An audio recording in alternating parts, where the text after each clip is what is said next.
बिस्मिल्लाहिर्रहमानिर्रहीम। अस्सलामुअलैकुम प्यारे दोस्तों, आज की इस वीडियो में हम जान पाएंगे कि आलम बरज़ख क्या है और रूह आलम बरज़ख में कैसे रहती हैं। बल्कि आलम बरज़ख के हवाले से एक यहूदी औरत का वाक़या भी आपको बताएंगे कि जब एक यहूदी औरत ने हज़रत सैयदा सिद्दीक़ा रज़ी अल्लाह ताला अन्हु को आलम बरज़ख के बारे में बताया तो हज़रत आयशा रज़ी अल्लाह ताला अन्हु ने आलम बरज़ख का इनकार क्यों किया। वीडियो में आप ये भी जान पाएंगे कि इंसान के मरने के बाद क्या होता है, यानी आलम बरज़ख की ज़िंदगी कैसी है, यहाँ पर लोग कैसे रहते हैं, लोग यहाँ पर क्या खाते हैं। और हाँ, ये वीडियो में आपको बताएंगे कि इंसान जब मर जाता है तो आलम बरज़ख में दुनियावी बातों को कैसे याद रखता है। दोस्तों, आलम बरज़ख के बारे में रिवायत में इस तरह बताया गया है, कहते हैं कि दुनिया को और हमारे लिए ये 4 आलम हैं, यानी 4 दुनिया हैं: आलम अरवा, आलम दुनिया, आलम बरज़ख और आलम आखिरत।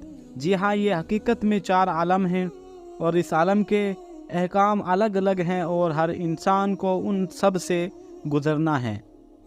लेकिन ये अलग बात है कि हर जगह पर रहने का वक्त अलग अलग होता है। अल्लाह पाक ने इंसानों को एक दुनिया से दूसरी दुनिया में जाने के लिए अलग अलग वजूहात पैदा की हैं।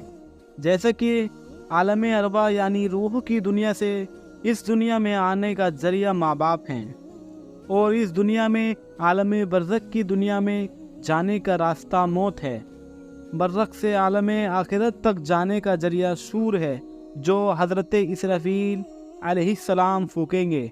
लेकिन आज का हमारा टॉपिक सिर्फ आलम बरज़ख है। दोस्तों, बरज़ख का लफ्ज़ी मायने आड़ या पर्दे का है। इंसान की मौत से लेकर मैदान महशर क़याम होने तक का वक्त बरज़ख कहलाता है। यानी अगर ये कहा जाए वो जगह है जिसमें मौत के बाद क़यामत तक रूहें रहती हैं तो ये गलत नहीं होगा। यानी बरज़ख में सारे इंसान और जिन्नों को मौत के बाद रहना है, और ये आलम बरज़ख हमारी दुनिया से बहुत बड़ा है, लेकिन वो एक दिन ख़त्म हो जाएगी। अल्लाह पाक सूरह मोमिन में फरमाता है, और उनके आगे एक आड़ है एक दिन तक जिसमें ये उठा लिए जाएंगे। प्यारो दोस्तों, आलम बरज़ख में पहुंचने के बाद इंसान का आखिरत का सफ़र शुरू हो जाता है। हुज़ूर पाक सल्लल्लाहु अलैहि वसल्लम ने इस बारे में फरमाया है, बेशक आखिरत की सबसे पहली मंजिल कब्र है।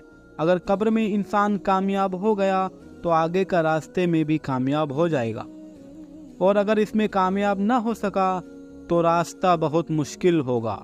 जब एक दिन हज़रत सैयदा आयशा रज़ी अल्लाह ताला अन्हा को एक यहूदी औरत ने जब कब्र के बारे में बताया और उसने कहा कि अल्लाह तुझे कब्र के अज़ाब से बचाए, तो हज़रत आयशा रज़ी अल्लाह ताला अन्हा ने मुसलमानों के लिए अज़ाब कब्र का इनकार किया।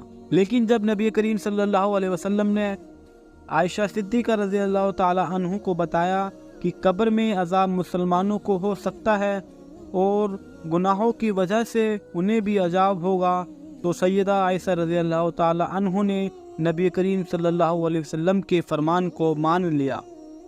ये वाक़या हदीस की बहुत सारी किताबों में मिलता है। मेरे प्यारे दोस्तों, जब रूह आलम बरज़ख में पहुँचती हैं तो इसमें 2 जगह हैं। एक का नाम इल्लीन है जिसमें नेक रूहों को रखा जाता है, दूसरी जगह का नाम सिजन है जिसमें बदकार, गुनाहगार और काफिर रूहों को रखा जाता है। तमाम रूहें क़यामत के दिन तक यहीं पर रहेंगी और फिर क़यामत के दिन अपने हिसाब व किताब के बाद अपनी असल जगह यानी जन्नत या दोज़ख में जाएंगे। रिवायतों में आता है कि इंसान की मौत के बाद इंसान की रूह को कब्र में फिर डाल दिया जाता है, जहाँ पर 2 फरिश्ते मुनकर और नकीर सवाल करेंगे। अगर सवाल के जवाब सही रहते हैं तो आसमान से जवाब आएगा, मेरे बंदे ने सच कहा है, उसके लिए जन्नती बिछोने बिछा दो और उसे जन्नती लिबास पहना दो और उसकी कब्र में जन्नत की खिड़की खोल दो। अगर सवालों के जवाब सही ना हुए तो फिर उसके लिए कब्र में जहन्नुम का बिछोना बिछा दिया जाता है। जहन्नुम की गर्मी उसे हर वक्त महसूस कराई जाती है और उसकी कब्र इतनी छोटी हो जाती है कि उसकी पसलियाँ आपस में धंस जाती है। ये हम सब मिलकर अल्लाह ताला से दुआ करते हैं, ऐ मेरे मौला, हमें सेहत और तंदुरुस्ती वाली ज़िंदगी अता फरमा اور جب ہم فوت ہو جائیں تو مرنے کے بعد ہماری قبر کو جنت میں اعلیٰ سے اعلیٰ مقام عطا فرما، اور عالم برزخ میں ہمارا ٹھکانہ نیک روحوں کے ساتھ عطا فرما دے۔ آمین ثم آمین۔